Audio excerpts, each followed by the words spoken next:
Bonjour, on a que des gens malades autour de cette table à part Floris. Mais lui, c'est un malade dans son ciboulot, évidemment.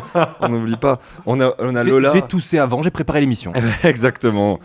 On a Lola à côté également, c'est la petite nouvelle. Bonjour à tous. Si tu parles pas dans le micro, personne ne t'entendra de toute manière.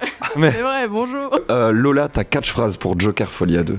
Ma catchphrase, première catchphrase de ma vie, ce sera A joke is born. A joke is born. Oh, habile jeu de mots entre deux concepts. Nono. Alors moi, hier, Lola m'a dit que sa catchphrase, elle était un peu trop obvious. Du coup, moi, j'en ai trouvé une obvious et je me suis dit, il m'en faudrait une de backup. Donc la première, c'est mauvaise blague. Entre parenthèses, obvious Lola, point d'interrogation dans mes notes. Et la deuxième, du coup, je me suis dit qu'il m'en fallait une autre et je suis parti dans le premier film. J'avais bien aimé l'allégorie avec l'escalier, en fait, qu'il y a dans tout le film. Et je me suis dit que j'allais la reprendre pour ma catchphrase du 2 avec un petit fait divers qui est « Ivre, virgule, il pousse son chef-d'œuvre dans l'escalier ». Oh, pas mal. Ce qui a mené à la catchphrase était très long, mais ça valait là. Oui. Floris, ta catchphrase. J'ai l'impression qu'on se suit parce que Nono avait pré-shot la catchphrase de Lola et j'avais une sorte de catchphrase de Nono parce que moi j'avais anatomie d'une chute d'escalier. Et c'est plus d'abord parce que j'avais choisi un titre peut-être un peu plus presse écrite qui était Todd Phillips, Abîme le Joker, mais avec Abîme avec un Y. Oh, l'abîme. Oh. Okay. Et pour moi, c'est tout simplement. T'avais pas pré-shot la phrase Oh, mais moi je pré-shot rien. J'avais pas pré-shot que je pourrais faire l'émission. Ça t'intéresse pas trop aux autres, de toute façon. Non, très peu. Je suis le Joker, tout simplement. Non, ma catchphrase, c'est tout simplement chantons sous l'ennui.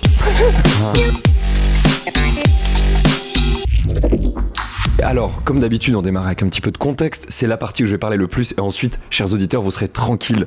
On peut avancer de toute façon, non ? On peut avancer quoi ? La partie. Ah oui. Nous ici, non, mais les gens peuvent avancer. Les vidéos sont chapitrées maintenant, en effet. Mais le contexte, c'est important pour aborder une œuvre et c'est pour ça que je voulais en parler. Et le premier film, je vous rappelle, c'est quand même un succès surprise. Il a dépassé le milliard alors que Warner n'avait absolument pas envie de faire le film. Le président de Warner avait même mis des bâtons dans les roues de Todd Phillips parce qu'il n'y croyait pas.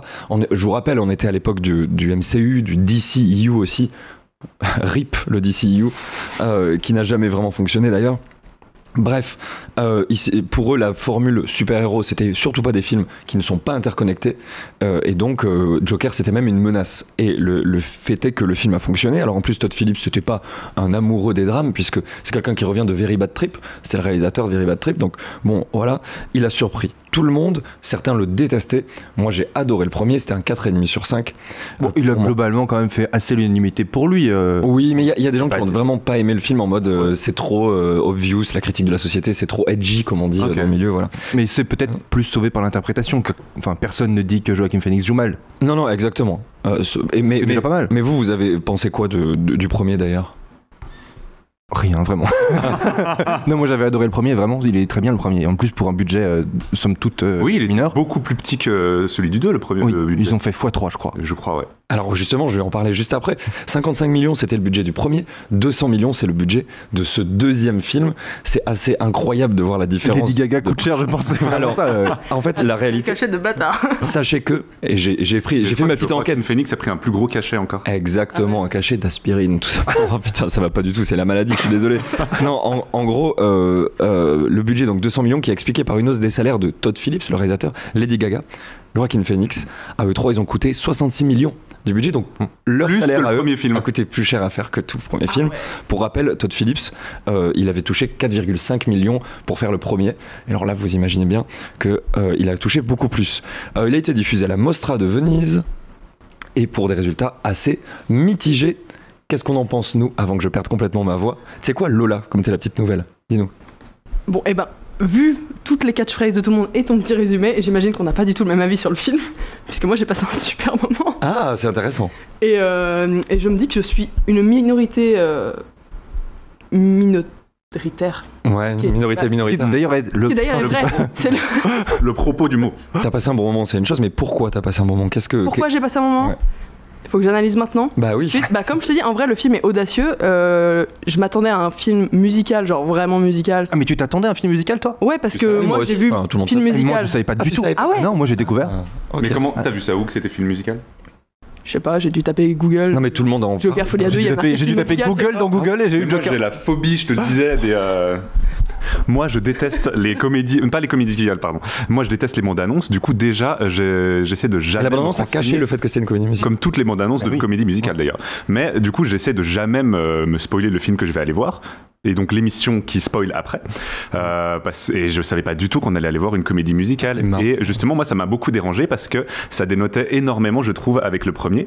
Dans ma tête, c'était plutôt, s'ils avaient voulu faire une comédie musicale, j'aurais pu l'accepter. En plus, elles sont bien amenées. C'est à chaque fois dans l'imaginaire du personnage. Je veux dire, elle tombe un peu de nulle part, mais pour une bonne raison. C'est qu'on a un peu la folie du personnage. Mais c'est aussi pour cette raison que je n'aime pas ce côté comédie musicale. C'est que je trouve que c'est un raccourci un peu facile à la folie du personnage. On prend un personnage qui est fou et on change complètement le problème psychique qu'il avait dans le 1, qui était plutôt un craquage mental suite à une violence qui servait ce propos-là, justement, de faire petit à petit sombrer le personnage dans la folie. Et là, on efface tout ça, on fait table rase pour au final en faire un schizophrène qui a eu des troubles dans son enfance parce qu'il était attaché au radiateur. Et du coup, on utilise ce côté comédie musicale là pour extrapoler ce côté folie, et je trouvais qu'il dénotait trop avec le premier en fait. Et du coup, moi, ça m'a posé problème à chaque fois qu'il y avait des chansons qui arrivaient. J'étais dans le film et quand les chansons arrivaient, je me sentais comme ce personnage dans Trap qui est piégé dans un concert de Lady Gaga et du coup je me remettais en arrière sur mon siège. Et sauf que toutes les musiques sont nulles. Enfin, j'ai vraiment trouvé que c'était catastrophique, moi, je vous le dis. Je suis désolé d'avance, mais j'ai trouvé le film catastrophique. Floris, toi, ton avis là-dessus? Je suis mitigé. Je n'ai pas passé un mauvais moment. Je suis surpris de ce film et je ne m'attendais absolument pas à ça. Non seulement de la comédie musicale que je n'avais pas pré-shot, en essayant de m'exclure de la promo parce que j'avais peur que ça révèle trop d'éléments clés de l'intrigue. Néanmoins, ils ont en tout cas sciemment caché le fait que c'était une comédie musicale, mais il n'y a pas que ça. Ils ont aussi sciemment caché que ce n'est pas un film d'action et que c'est un film de procès. C'est là où je ne m'attendais pas du tout à ce que ce soit un film de procès. Ce qui est mon premier reproche à la production, c'est que je trouve qu'on frise quand même l'arnaque quand on communique notamment sur le succès du 1 et qui était déjà pas un grand film d'action, hein, pour le coup c'est pas le cas, mais en tout cas quand on fait présupposer aux gens que ça vaut le coup d'aller le voir en IMAX avec tous les suppléments qu'on connaît ou les prix de place qui sont exorbitants, ce n'est pas un bon film à aller voir en IMAX. On a fait, je pense, nous, cette erreur là, ça n'apporte pas grand chose, d'autant plus que la moitié du film, voire les 3/4, ne sont pas tournés en IMAX, donc on n'a pas le bon rapport d'image. Enfin, pour le coup, il y a déjà quelque chose qui me dérange dans l'idée d'avoir voulu masquer quelque chose qui relève de l'évidence, puisque c'est l'intention première de ce film que d'être très surprenant et d'être un film de procès et une comédie musicale. Je te rejoins, je trouve que c'est pas de la bonne musique. Enfin, en tout cas, les morceaux sont pas agréables et c'est très mal intégré.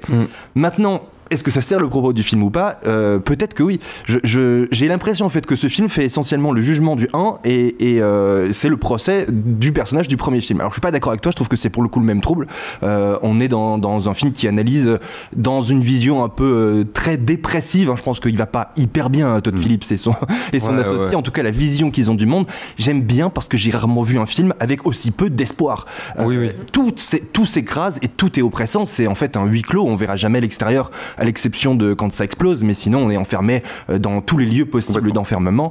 Et j'aime bien quand même le sentiment que j'ai reçu. Enfin, j'aime bien ce mauvais sentiment, parce qu'on peut pas dire qu'on soit en extase devant l'oppression, mais c'est un film qui met mal à l'aise d'un point où on n'a jamais vraiment été mal à l'aise. Il y a plein de films qui mettent mal à l'aise, mais celui-là, quelque part, il arrive aussi à trouver sa maladresse, y compris dans la comédie musicale, qui de premier abord n'apporte rien. Enfin, vraiment, je suis vraiment très partagé parce que déjà, une comédie musicale, je l'accepte quand ça permet à des personnages d'exprimer quelque chose qu'on ne peut pas comprendre autrement. Là, je trouve pas. Mais non, bien sûr. Je trouve que ça marche pas là-dessus, mais que ça marche quand même parce que ça me le fait apparaître tellement sans espoir, ce personnage et ces personnages par extension qui voudraient intégrer le Star System, cette Amérique rêvée, cette vision que la société, que la réussite et l'accès à la réussite n'est que par le public qu'on peut avoir, et c'est quand même son obsession au Joker de faire des jokes, etc. Là, pour le coup, est complètement écrasé, et j'aime bien la puissance de l'échec, à la fois de ce déterminisme social qu'on n'arrive pas à contrer, parce qu'en fait, c'est effectivement, il y a peu de doute, mais sa vie passée qui détermine ce qu'il est aujourd'hui. c'est en plus on nous le redit avec le perso de Lady Gaga, on dit en fait elle en ayant vécu un passé merdique, elle est aussi merdique et le personnage est tellement peu travaillé de Lady Gaga qu'en fait, on va te le répéter 2 fois le background pour être sûr que tu l'entendes avec exactement les mêmes mots, donc il y a un peu de flemme là-dedans, surtout s'ils ont augmenté leur salaire, c'est un peu une honte. Moi j'ai trouvé que le film honteux. Désolé, je te coupe, mais déjà tout ce que tu dis c'est vrai, mais c'est ce que le 1 disait déjà, donc le film n'apporte rien sur la forme, c'est catastrophique. Les parties comédie musicale, elles sont greffées, on dirait qu'à la base ça a été écrit, ensuite ils se sont dit tu sais quoi, on va mettre une comédie musicale dessus, parce qu'en fait ça arrive un peu comme un cheveu sur la soupe. Alors parfois ça tombe bien, mais souvent ça tombe à côté. Moi j'ai rarement vu une comédie musicale aussi mal intégrée. Encore une fois, quand les trucs sont trop obvious pour être mauvais, j'ai tendance par gentillesse et empathie à me dire que c'est probablement fait exprès pour susciter du malaise. J'ai tendance à penser que ce film est un exercice de style. Oui, mais d'accord. Mais du coup, raté. Mais je suis d'accord pour dire que c'est un exercice de style. En revanche, il n'y a aucun style. C'est ça le problème. Parce que pour moi, la comédie musicale, c'est un genre où on est censé expérimenter aussi des mouvements de caméra, nous montrer des choses. Normalement, c'est pas que... En fait, là, il a fait la base de la comédie musicale qui est, quand il chante, il dit ce qu'il pense à l'intérieur. Mais normalement, on doit sentir ce qu'il pense avec la mise en scène. À aucun moment, je me suis vraiment fait me poser la question à chaque séquence chantée. Qu'est-ce que j'apprends de plus du personnage que je ne savais pas avant? Rien du tout. Rien du tout. Et globalement, au-delà de la comédie musicale, tout le film ne t'apprendra rien de plus que ce que tu sais déjà. C'est, pour moi, l'exercice de style, il est, sans faire avancer les personnages, comment puis-je faire un nouveau film? Et en cela, c'est pas inintéressant. Et même là-dessus, d'ailleurs, le pitch est assez... pas basique, mais prévisible dans le sens où le Joker se fait arrêter, il va avoir un jugement où il va plaider la folie. Je veux dire, pour un film et un personnage qui est censé incarner justement l'imprévisibilité et la folie, on pouvait pas faire plus logique comme suite de scénario. Ça aussi, ça m'a vraiment, j'ai pas vraiment aimé ça. Exactement. Ce scénario-là. Moi, je trouve que le scénar, et je vous le dis, il est bâclé. Il y a des gens qui vont adorer, hein. C'est un film qui va diviser, c'est sûr. Moi, j'ai trouvé que c'était bâclé, j'ai trouvé que c'était inintéressant au possible. Tout le problème, c'est que le 1 fonctionnait parce qu'on avait de l'empathie pour le Joker. Oui. Et là, comme c'est un mauvais gars, bah tu dis bah oui, il a vraiment ce qu'il mérite. Du coup, voilà. Et bah écoute, je suis pas d'accord. Je trouve qu'on est beaucoup plus empathique pour le Joker dans le 2 parce que j'ai l'impression qu'ils se sont genre dépassés des événements. Il a fait un truc parce qu'il est complètement taré et que ça va pas. Et là, on lui dit oui, tu es fou, c'est pour ça que tu l'as fait. Et lui, il sait qu'il est pas fou en fait, parce que. Et du coup, il galère, même il y a tout ce truc de passation qui est très mal amené pour le coup, avec la fin, bon voilà. Même le personnage de Mikey, je crois, ou je sais plus comment il s'appelle. Michel. Celui qui se fait étouffer là quand on entend juste. Ah oui, Ricky, voilà, bon, il y avait qui, c'est déjà pas mal. Exactement. Et l'histoire d'enfant de Lady Gaga qui, bon, on n'y croit pas une seule seconde, je pense. C'est une métaphore de la suite. Là, et tu vois vraiment, même quand il rigole, qu'en fait il est à 2 doigts de pleurer parce que ça va pas du tout. Oui, mais c'est ça dans le 1. Non, mais moi j'ai jamais. Et surtout, t'avais aussi t'as ça que dans la fin du film en fait. Là, les premiers 3/4 du film, justement, il se bat un peu contre sa folie là, et il y a ce côté, il a deux personnalités, le Joker et lui, et tu vois qu'il est entre les deux, entre accepter le Joker ou s'accepter lui-même. Et moi, ce côté empathique là où tout s'effondre, on le voit vraiment que à la fin, je trouve. Moi, je suis pas d'accord. Au moment où il prend sa plaidoirie pour se défendre lui-même. Oui. Ce qui est peut-être pas une mauvaise chose, mais le problème, c'est que ça déconstruit tout ce que le premier film avait construit. Peut-être que certains trouveront que c'est un point positif, mais pour moi, ça détruit tout. Le truc, c'est que tu peux pas commencer le film avec ce dessin animé qui est pas mal. D'ailleurs, je crois que c'est Sylvain Chaumet qui avait fait les triplettes de Belleville, qui l'a animé, et du coup, ça fait plaisir. Mais le truc, c'est que dès le début, je me dis, mais attends, on essaie de nous faire croire que c'était pas vraiment lui, alors que tout le principe du film, c'est de nous faire comprendre sa descente aux enfers. Exactement. Et pourquoi c'est logique d'en arriver là dans notre société. Mais du coup, tu ne comprends pas ton propre film, Todd Phillips. Moi, j'ai l'impression qu'il a essayé de le faire de point de vue du personnage. Je suis d'accord avec Lola. J'ai jamais été autant en empathie avec le Joker pour le coup. Dans le premier, en fait, il y avait des éléments inacceptables qui me faisaient ne pas être en empathie, parce que tuer des gens, je trouve que c'est pas ouf. Et donc j'ai beaucoup de mal à accepter un personnage dans ses excès, et là pour le coup je trouve que le film, dans la manière dont il est écrit et réalisé, épouse le point de vue d'un personnage qui en fait est détruit par la société qui l'entoure. Alors peut-être la critique est facile, mais en fait c'est, j'en parlais tout à l'heure, l'échec de contrer le déterminisme social qui te conduit presque inévitablement à faire ça, mais c'est aussi l'échec du traitement des médicaments qu'il prend, des gens qui l'entourent, de la réinsertion sociale, mais c'est aussi l'échec du jugement. C'est pour ça aussi que c'est un film de procès qui aurait pu être intéressant. Le sujet de peut-on juger les fous, moi quand j'ai vu que ça arrivait dans un procès, j'étais hyper hypé parce que je trouve que c'est un sujet majeur, peu traité par le cinéma, et c'est très intéressant d'un point de vue éthique. Moi j'adore les sujets d'éthique sur lesquels il est difficile de se positionner. Je trouve que le sujet de peut-on juger les fous, quelqu'un qui a fait quelque chose d'horrible ne peut tout de même pas être jugé parce que depuis l'Empire romain, on sait que les fous, c'est des gens qui sont irresponsables et ce qu'on juge, c'est la responsabilité. Donc il y avait matière à faire un super bon film de procès pour aller justement essayer d'expérimenter ces thématiques-là. Et en fait, on choisit de se mettre du point de vue du personnage qui, en fait, comme tous les fous, ne savent pas qu'ils le sont. Et c'est pour ça, je pense qu'il est à la fois... c'est que cette comédie musicale, elle sait aussi un petit peu ce propos-là, c'est-à-dire que lui se vit à la fois comme une star en fait, à tout moment, moi, je doutais un peu de ce que lui pensait, parce qu'en fait, on le trouve tellement écrasé dans les autres films Joker, et notamment dans le premier, on découvre quelqu'un qui est un architecte du complot, mais qui est d'abord un génie dans son architecture du complot. Et on s'attend à être surpris tout le temps par ce qui se passe. Là, pour moi, la société lui a défoncé la gueule et il n'y a plus aucun espoir qui s'en sorte. Et donc, on passe d'un film qui traite un individu avec une problématique personnelle à une société qui ne permet rien du tout. C'est pour ça que je trouve que c'est un film très, très, très sombre. Je trouve qu'il est quand même assez inédit dans le paysage ciné, surtout parce qu'il n'y a pas d'espoir. Du budget et dans le monde de films de super-héros. Ce n'est pas un bon film parce qu'il a beaucoup de défauts, et ce que je reproche surtout et qui me fait trouver que c'est pas un bon film, c'est que c'est tellement un personnage riche, notamment avec ce que permettait le 1, qu'en fait on a tout le long envie de voir autre chose. Mais bien sûr. On attend que ça pète, on attend quelque chose, et en fait on nous offre ce film qui tourne un peu en rond et qui, je suis d'accord avec toi, ne brille pas du tout par sa qualité de réalisation et tout ce qu'elle aurait permis. Donc c'est frustrant parce que les personnages sont très forts, les thématiques qu'ils peuvent porter sont très fortes, et en fait il en sort pas grand chose. En fait, il y a un truc que je voulais parler depuis très très longtemps dans l'écriture de scénario, qui est quelque chose qui me passionne, et je trouve que ce film fait exactement ce qu'il faut pas faire. Il raconte son film comme un enfant raconterait un film, c'est-à-dire que il se passe ça, et puis il se passe ça, et puis il se passe ça, alors que normalement un bon film c'est il se passe ça, donc il se passe ça, donc il se passe ça. Sauf que là en fait c'est que des et puis.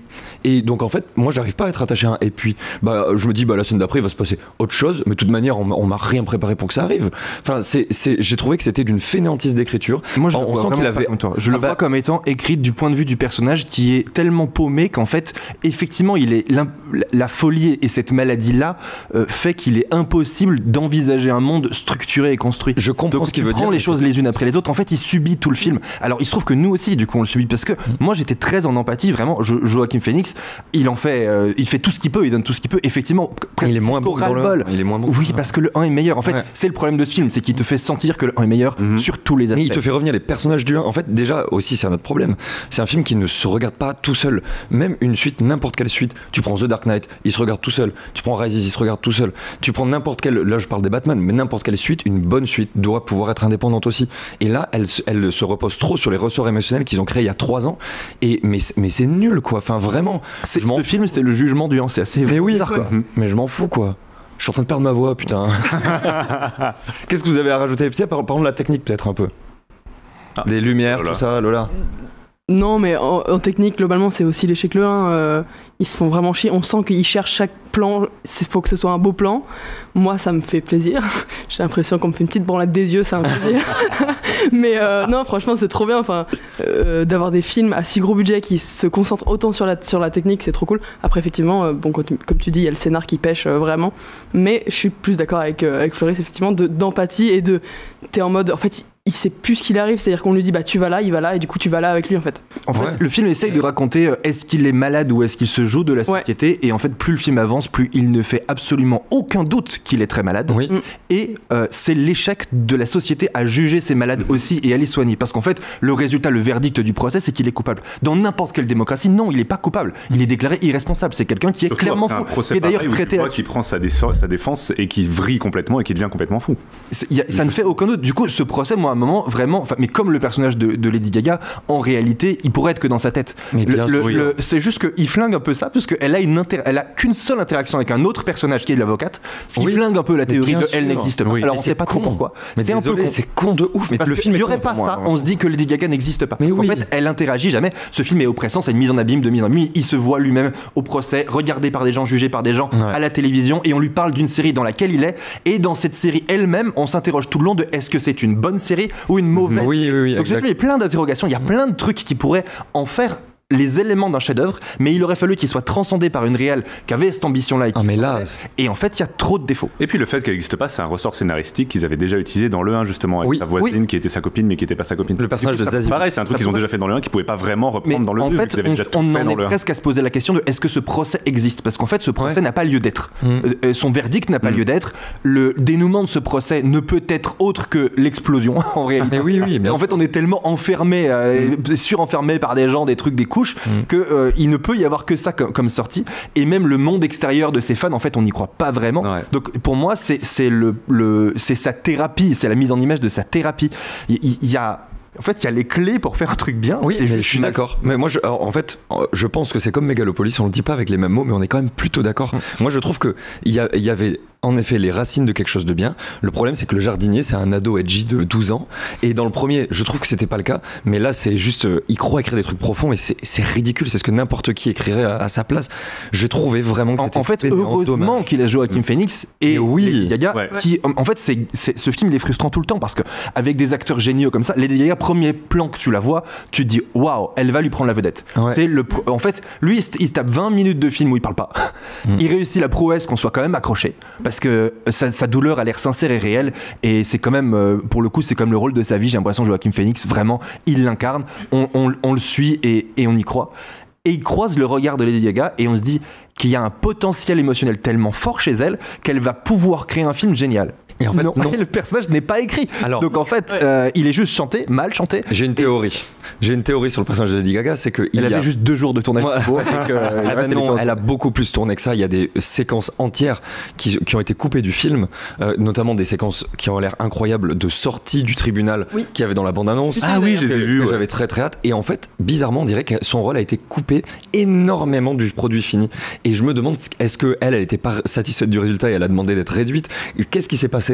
Je sais pas, mais ou est-ce qu'ils lui ont fait une Madame Web en lui promettant un truc avec plus d'images pour au final donner un résultat final où elle n'était pas. Mais ça n'aurait pas d'intérêt. En fait, dans tous les cas, je suis d'accord avec toi, il y a un truc louche là. Il y a un truc bizarre. En fait, on peut pas dire ils ont pas pris Lady Gaga parce qu'elle chante bien. Je veux dire, c'est au-delà de quelqu'un qui chante bien. Oui, c'est déjà complète. En plus qu'elle chante bien, ça sert pas le film parce que ça montre que tout le monde chante mal à côté. Oui. Donc déjà, en fait, lui, il est censé prendre le dessus puis il le prend pas. Alors, moi, j'aime bien les gens. Je vous le disais à l'émission d'Emilia Pérez, j'aime bien les gens qui chantent mal et qui essayent de chanter et qui font en sorte de chanter parce qu'il y a une émotion qui transparaît. Il y a quelques petits moments réussis, genre la scène au téléphone, etc. Elle marche à peu près, mais pareil, comédie musicale, flemme de la flemme, c'est que des reprises. Il n'y a pas de bande originale. Mais je trouve pour le coup, ça dessert le truc parce que Lady Gaga, elle est trop brillante et en fait, t'as l'impression qu'elle est tout le long inexploitée, donc ça rajoute à la frustration de ce perso, qui est complètement oublié. Je comprends pas. Est-ce qu'on passerait pas au plus et au moins, les amis? Ça va faire une demi-heure qu'on enregistre. Lola, t'es plus d'abord dans le micro, bien sûr. Dans le micro, les plus, bon. C'est dommage, mais l'esthétique me plaît énormément. Revois-le un.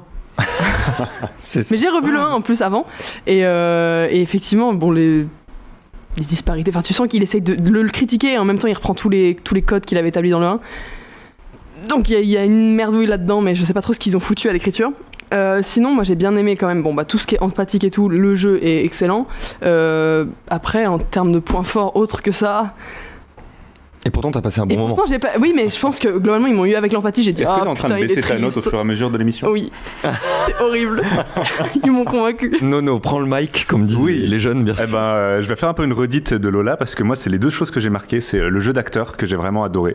Comme vous disiez, Joaquin Phoenix, je l'ai trouvé vraiment, vraiment bien. Il est incroyable dans ce film-là.